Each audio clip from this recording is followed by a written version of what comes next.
She went from an ordinary hairdresser to the first lady of Tunisia. Citizens hated her for manipulation and ruthlessness. Leila Trabelsi was the wife of the president of Tunisia, but in fact she ruled the whole Arab country. After the revolution, she had to escape from Tunisia with a lot of gold bars. How was her life? Why did greed ruin her fate? And what about her now? Keep watching to find out. This is Wow Channel. Before we continue, make sure to subscribe to our channel and hit the bell icon for notifications. Let's begin. Leila Trabelcy spent her childhood in a large family in a poor area of Tunisia. Her father was a dried fruit seller. Her mother worked as a maid in the local hammam. Leila had 10 brothers and sisters. She couldn't get a good education because she had to earn a living from a young age. Parents couldn't support many children, but she always dreamed of getting into high society. Leila got a job as a secretary. It helped her to make useful contacts. Young girl put a lot of effort into getting to know high-ranking men. Her first husband was a businessman, but they broke up after 3 years. After some time, she moved to Paris, where she continued to look for new acquaintances with wealthy men. According to the official version, Leila met her future husband, Ben Ali, when she worked as a hairdresser, and he was her client. The fact is that Ben was married when they met and had 3 daughters. In addition, Leila was 21 years younger, but it didn't bother her. At first, she was his mistress, and then suddenly she announced that she was pregnant and expecting a boy. Leila persuaded Ben to get a divorce. Soon she gave birth to a child, but her firstborn was not a boy, but a girl. The woman faked the ultrasound scans, but by the time the baby was born, it was already too late, because the couple had married and Leila settled in the Carthage palace. The first thing Leila did when she became the first lady of Tunisia was to help her 10 brothers and sisters and their families. All of them received high positions and settled in the palace. All of Leila's relatives became business magnates, and her mother received the greatest privileges. In total, the Trabelsi clan consisted of 117 people. Leila ensured that they took all the important positions in Tunisia. All business owners had to pay tribute to the clan. This often led to scandals. Once, for example, McDonald's refused to pay bribes the ruling family of Tunisia and didn't enter the country's market. Leila loved the luxurious life most of all. She went shopping in Dubai and spent hundreds of thousands of dollars there at once. She also owned dozens of luxury cars. Leila's 2 daughters also spent money lavishly. One of them, Nesrine Ben Ali, for example, liked to order ice cream from Saint-Tropez, which was brought to her on a private jet.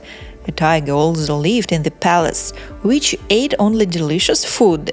To hide the scale of corruption in the country, Leila opened several charitable organizations. She was the president of the Arab Women Organization and chair of the Basma Association, a charitable organization working to secure employment for the disabled. She also founded SAIDA to improve care for cancer patients in Tunisia. In 2005, she finally gave birth to her first son. The boy was named Mohammed. At that time, Leila was 48 years old. Therefore, she was able to give birth to a child thanks to artificial insemination. Suddenly, Ben Ali was diagnosed with prostate cancer. He thought about resigning, but Leila forbade him. She decided to take power in her own hands. People in the country hated Leila for her corruption. Life in Tunisia became more and more difficult. It was hard for young people to find a job.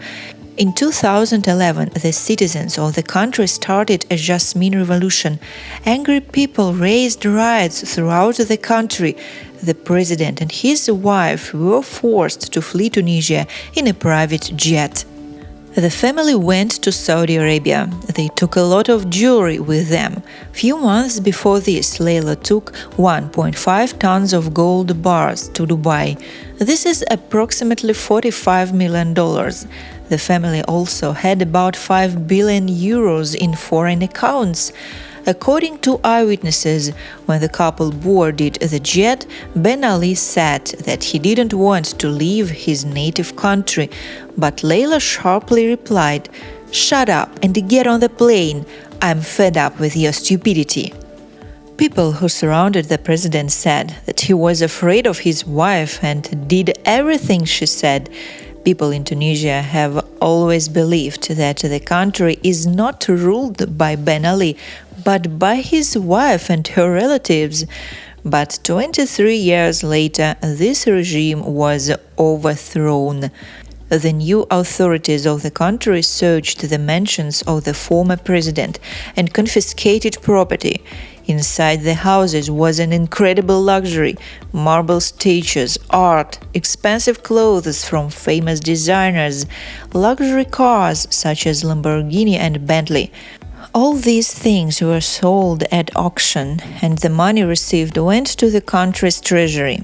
The Tunisian government issued an international arrest warrant for Ben Ali, accusing him of taking money out of the nation illegally and illegally acquiring real estate and other assets abroad. The Swiss government announced that it was freezing millions of dollars held in bank accounts by his family. In 2011, Interpol issued an arrest warrant for Ben Ali and his 6 family members, including his wife Leila.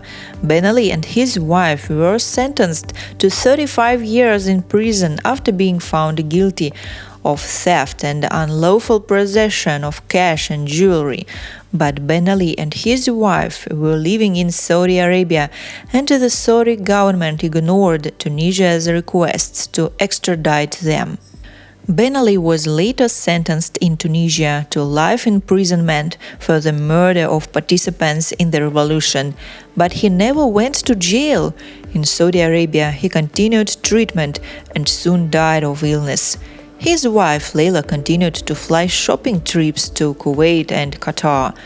Only few members of Ben Ali's family have faced justice, but most of them are scattered across the world.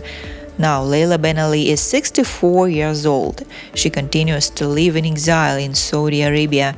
This woman is the most unpleasant person in the history of Tunisia, and maybe in the history of all Arab countries. When she reached power and wealth, she couldn't stop, and instead of developing her country, she accumulated wealth, most of which she didn't need at all, incredible greed, and furthermore, she never got punished. She continues to live well on the stolen money of Tunisia. Despite this, her fate is still tragic, because her example shows that terrible greed leads to a sad outcome. And what do you think about this story? Thanks for watching, and don't forget to like, share and subscribe. See you next time!